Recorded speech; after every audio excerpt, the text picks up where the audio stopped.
betul-betul dicatat oleh Allah Subhanahu wa taala sebagai umat beliau yang nanti di hari kiamat kelak mendapatkan syafaatnya. Allahumma amin. Hadirin hadirat, bapak-bapak, ibu-ibu, jamaah sekalian yang dirahmati dan dimuliakan Allah Subhanahu wa taala.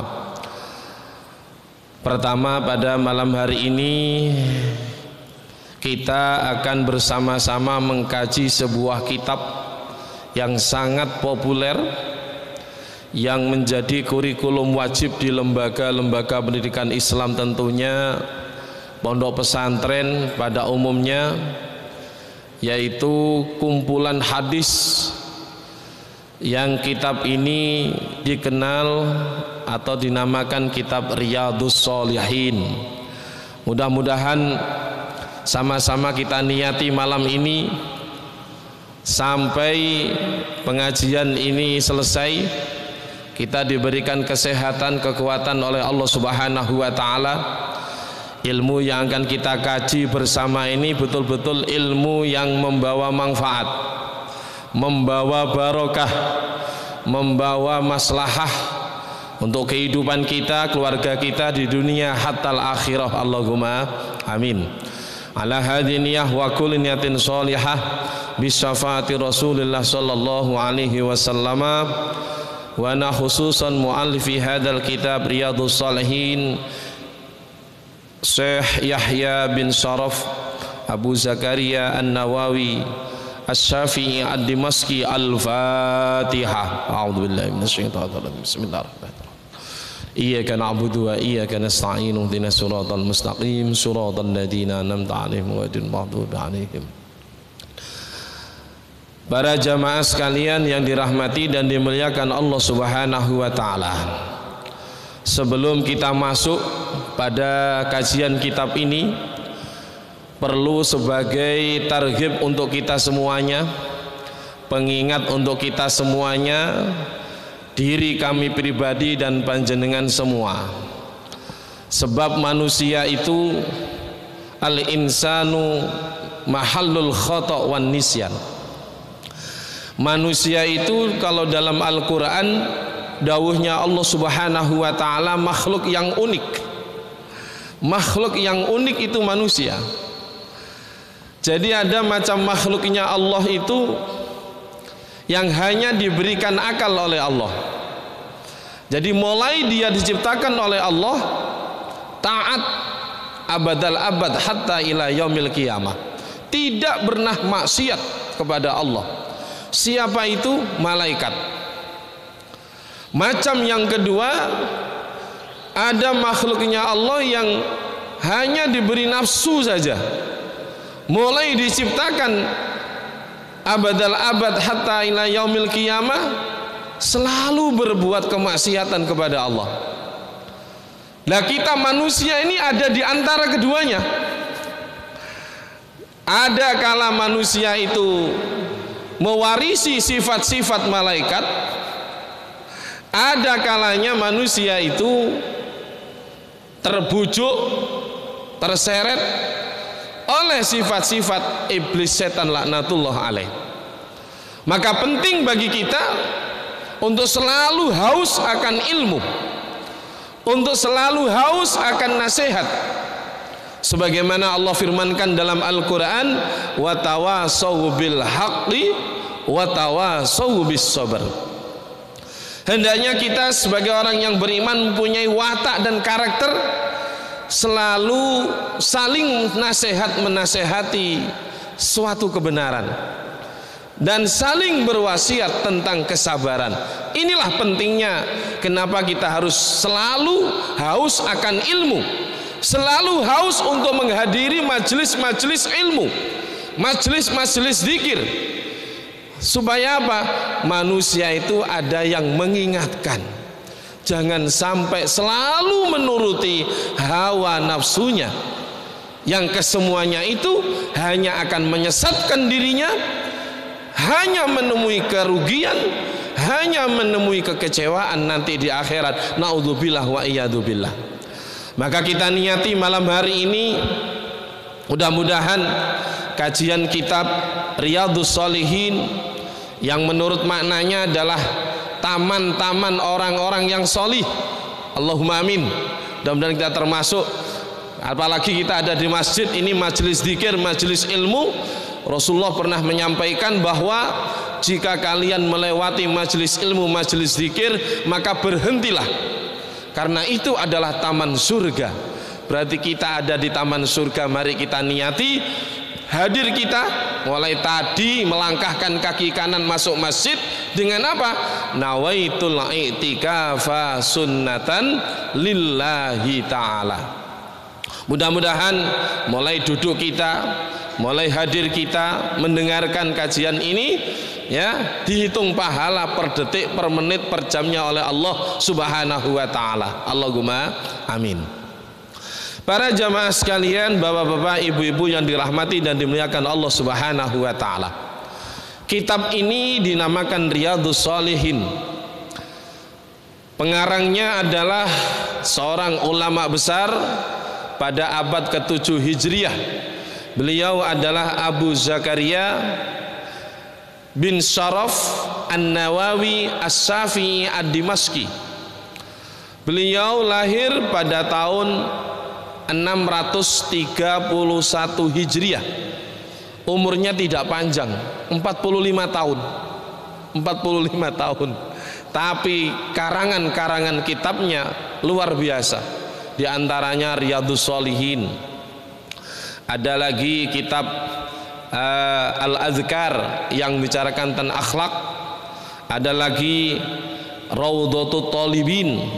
Ada lagi Tadhib al-Asma wal Lughat, ini khusus membicarakan tentang bahasa. Ada lagi Arba'in Nawawi, ini adalah karangan beliau yang fenomenal, yang tentunya kita tidak asing dengan kitab-kitab ini. Ada pertanyaan, apa sama An-Nawawi pengarang kitab Riyadhus Shalihin dengan Syekh Nawawi Al-Bantani?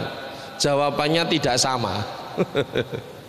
Kalau Imam Nawawi pengarang kitab Riyadhus Shalihin itu hidup pada abad ke-7 Hijriah. Tapi kalau Syekh Nawawi Al-Bantani yang kita punya itu hidup pada abad ke-13 Hijriah.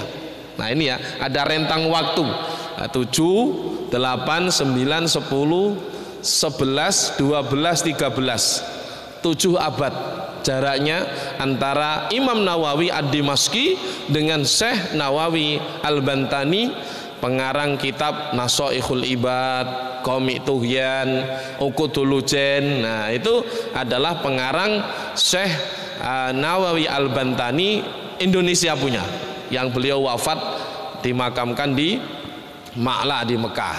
Nah yang ini yang dimaksud adalah Abu Zakaria, ya, bin Sharaf bin Yahya An-Nawawi As-Syafi'i Ad-Dimashqi.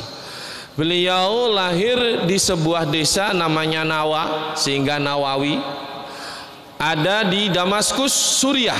Nah ini kelahiran beliau. Semenjak kecil beliau ini seorang anak yang rajin. Tidak sampai umur belasan tahun sudah hafal Al-Quran. Subhanallah.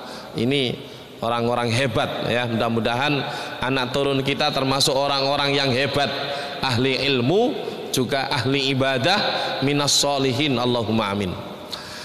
Nah kembali lagi, Imam Nawawi atau Abu Zakaria Yahya bin Sharaf An-Nawawi As-Syafi'i Ad-Dimashqi ini mengumpulkan hadis-hadis yang beliau ambil dari kitab Sahih Bukhari, Sahih Muslim, Sunan Ibnu Majah, Sunan Tirmidzi, dan beliau menjamin bahwa hadis-hadis yang beliau tulis di kitab Riyadhus Shalihin 100% sahih. Alhamdulillah. Mudah-mudahan ini kita sesuai dengan judulnya kitab ini kan Riyadhus Shalihin, min kalami sayyidil mursalin. Ya, mudah-mudahan kita senantiasa bisa istiqomah mengkaji kitab ini, mendalami kitab ini bersama-sama. Tentunya kita bisa mengamalkannya. Allahumma amin. Para jamaah sekalian yang dirahmati dan dimuliakan Allah Subhanahu wa taala. Langsung kita masuk pada bab muqaddimah. Qala al-muallif rahimahullahu taala wa nafa'ana bi ulumihi wa bi ulumina fid dharain amin.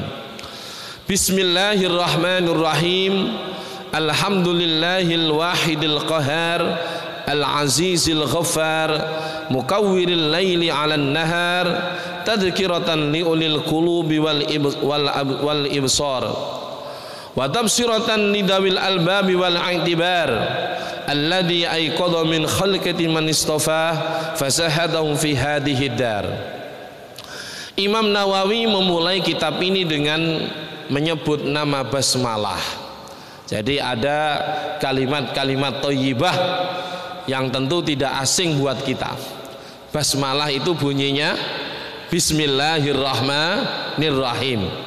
Kalau hamdalah, Alhamdulillahirabbil alamin. Kalau tasbih, Subhanallah. Kalau tahmid, Alhamdulillah. Kalau takbir, Allahu Akbar. Kalau hauqalah, la haula wala quwata illa billahil aliyyil azim. Kalau tahlil, la ilaha illallah. Kalau salawat, Allahumma salli ala Muhammad, Allahumma salli ala Sayyidina Muhammad ya. Kalau baqiyatus sholihah, Subhanallah walhamdulillah wa la ilaha illallah huwallahu akbar. Nah, di kitab ini beliau memulainya dengan bacaan basmalah. Ini harus bisa mengilhami setiap aktivitas kita. Sebab Nabi menyampaikan kullu amrin dibalin la tubda bi bismillahirrahmanirrahim fahuwa aqta. Segala sesuatu yang baik kalau tidak dimulai dengan membaca bismillahirrahmanirrahim fahuwa aqta, maka akan terputus. Artinya apa? Tiwas pegel. Tiwas pegel ententei biaya. Jadi la yamutu wala yahya, enggak mutu ententei biaya itu. Nah ini dengan kita mengawali semua aktivitas dengan membaca basmalah, apa sih pentingnya? Supaya kita tidak kehilangan barokah. Supaya kita tidak kehilangan barokah. Barokah ini penting. Barokah ini penting. Coba kota Mekah yang hampir sama dengan luasnya kota Jombang. Jadi kota Jombang itu luasnya 1115 km persegi. Kota Mekah itu luasnya 1200 km persegi. Ya kalau padanan di Jawa Timur itu lebih dekat dengan Gresik. Gresik itu 1191 meter persegi. Mekah itu 1200 km persegi. Coba, Mekah dibarokahi oleh Allah. Setiap tahun, setiap saat didatangi ribuan bahkan jutaan orang. Dalam Al-Quran itu, inna awwala baitin wudi'a lin-nasi lalladzi bi Bakkah mubarakan wa hudan lil alamin fihi ayatun bayyinatun maqamu Ibrahim wa man dakhalahu kana amina walillahi 'alan nasi hijjul baiti man istata'a ilaihi sabila wa man kafara fa innallaha ghaniyyun 'anil 'alamin. Ini kota Mekah. Kota Mekah yang tidak begitu luas. Ya. Ini barokahnya luar biasa. Buah-buahan itu di sana tidak kesulitan kita. Mudah-mudahan kita bisa segera ke sana, baik umroh maupun haji. Allahumma amin. Sana itu tidak ada pohon apel, kita bisa beli apel sak trek itu bisa. Tidak ada pohon apel tapi banyak apel. Pisang itu masya Allah, pisang itu luar biasa. Ya, pisang, buah-buahan apa yang bisa kita lihat di sini, di sana itu banyak semua, banjir buahnya. Ini dibarokahi oleh Allah. Nah, setiap aktivitas kita jangan sampai tidak diawali dengan membaca bismillah. Mau pakai baju bismillah, mau makan bismillah, mau tidur bismillah, mau berangkat ke kantor baca basmalah, mau berangkat kerja baca basmalah. Ini supaya apa? Semua aktivitas yang kita lakukan ini biar tidak kehilangan barokahnya. Repot kalau barokah itu tidak ada. Coba umur panjang tapi mbak barokah, rizki melimpah tapi enggak barokah. Coba ini loh ya. Nah, barokah itu apa? Barokah itu ziyadatul khairi wan naf'i, selalu tambah terus kebaikannya, selalu tambah terus kemanfaatannya. Ini barokah. Nah, maka itu semua aktivitas kita, ya, mari kita bersama-sama belajar jangan sampai tidak diawali dengan membaca basmalah. Coba dalam Al-Quran yang jumlahnya 30 juz, 114 surat, 113 surat semuanya diawali basmalah kecuali satu, ya, kecuali satu juz 10 itu. Nah, surat At-Taubah itu memang khusus tidak diawali dengan basmalah. 113 surat selalu diawali dengan basmalah. Mengarang kitab ini juga diawali dengan basmalah. Karena apa? Kulu amrin, setiap perkara wibalin yang berisi tentang kebaikan, segala sesuatu tentang kebaikan, la tubda bismillah, tidak diawali dengan bismillah, fahuwa aqta, maka terputuslah, tidak ada barokahnya, tidak mendapat pahala, tiwas pegel, ente-entei waktu, ya, kita tidak mendapat pahala. Naudzubillah min dzalik. Kemudian setelah bismillah, pengarang kitab Riyadhus Shalihin memulainya pula dengan membaca alhamdulillah. Setelah kita menyebut bismillahirrahmanirrahim dengan menyebut nama Allah yang maha pengasih lagi maha penyayang, kemudian memuji kepada Allah, alhamdulillah. Artinya apa? Jadi ini kalau dalam ilmu nahwu namanya istighraq. Apapun yang ada di dunia ini semuanya miliknya Allah. Mulai dari pangkat, jabatan, harta, apapun yang kita miliki ini semuanya milik Allah. Jadi kalau dalam kitab Hikam itu diaturkan oleh Imam Ibnu Athaillah As-Sakandari, 3 pondasi ibadah kita itu, yang pertama adalah lillah. Apapun bentuk ibadah yang kita lakukan harus didasari mencari ridhonya Allah Subhanahu wa ta'ala. Apapun itu, betapapun kelihatan masalah-masalah perkara dunia. Orang itu tiap pagi bangun ngapa sih, sholat subuh kemudian berangkat ke pasar. Loh, berangkat ke pasar ini kan kelihatannya aktivitas dunia. Tapi kalau betul-betul diawali dengan niat, diawali dengan bismillahirrahmanirrahim, mencari ridhonya Allah, setiap aktivitasnya betapapun, ke pasar, ke kantor, ke sawah, ke sekolahan, ini loh yang menjadi bernilai ibadah di hadapan Allah Subhanahu wa ta'ala. Lillah. Yang kedua adalah billah. Apapun aktivitas yang kita lakukan, kalau tidak dengan pertolongan Allah Subhanahu wa ta'ala, kita tidak akan bisa melakukan itu. Dengan tentunya nun sewu pernah diuji sakit. Ya, pernah diuji sakit. Ya Allah, dimanapun rumusnya, mulai jagat kulon, jagat etan, jagat kidul, jagat lor, wong loro iku gak enak. Nggih mboten? Dikai panganan sing paling enak niku lho. Jawabnya apa? Mo gak enak, ilate pahit, awak loro kabeh niku lho. Wong sakit niku, masya Allah. Mudah-mudahan kita tetap sehat, Allahumma amin.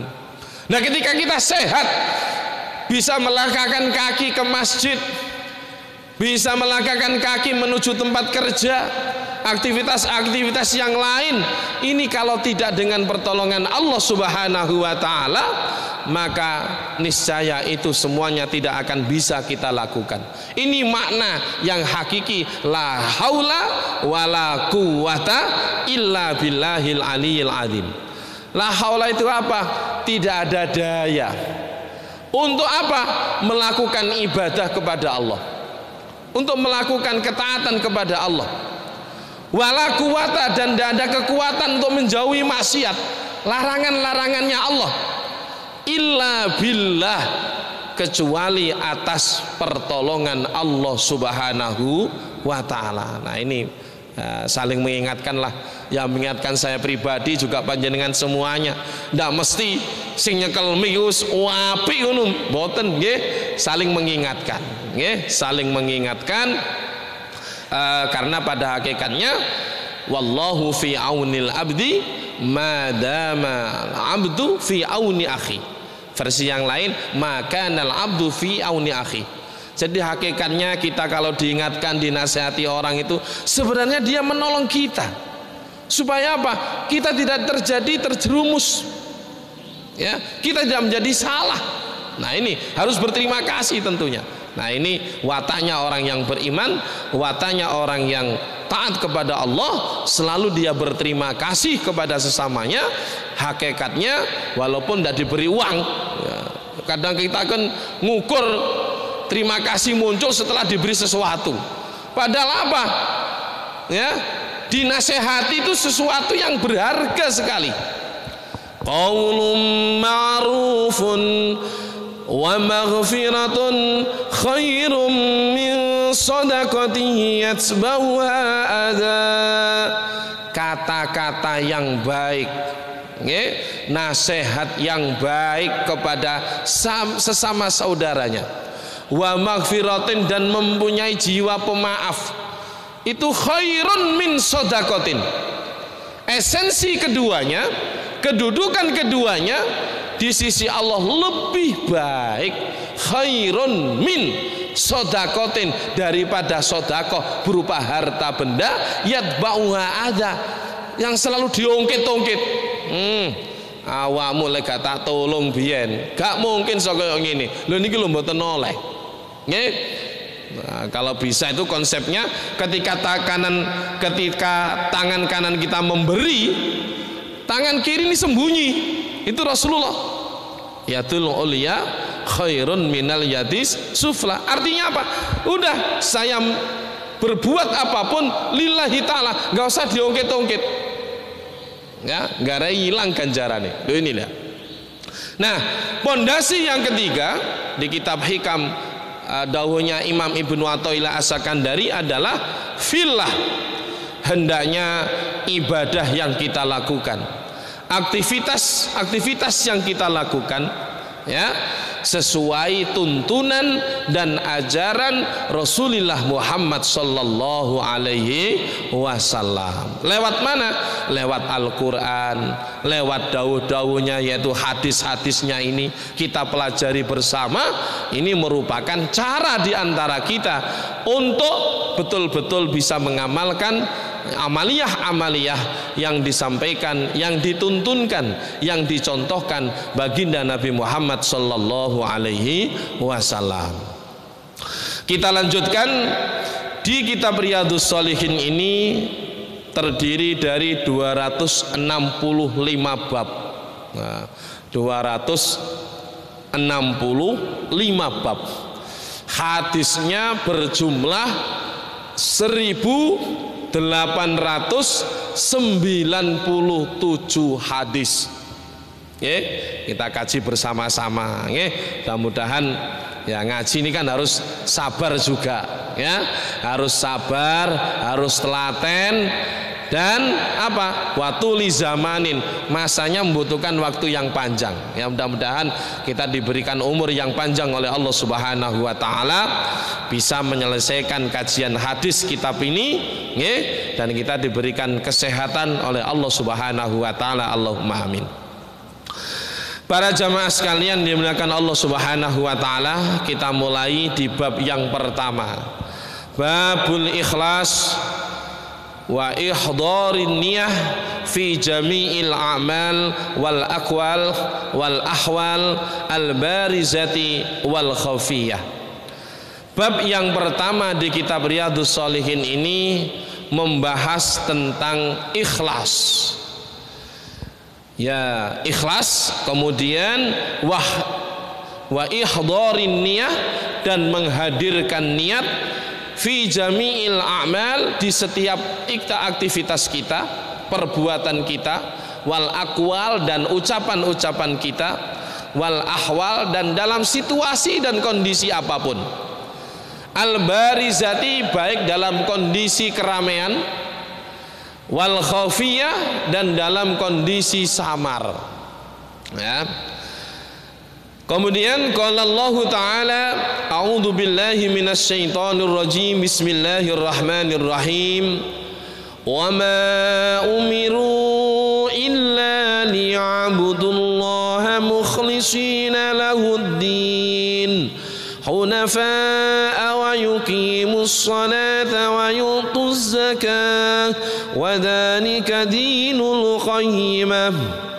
Wa qala ta'ala lan yanala Allaha luhumuha wala dima'uha walakin yanaluhu taqwa minkum.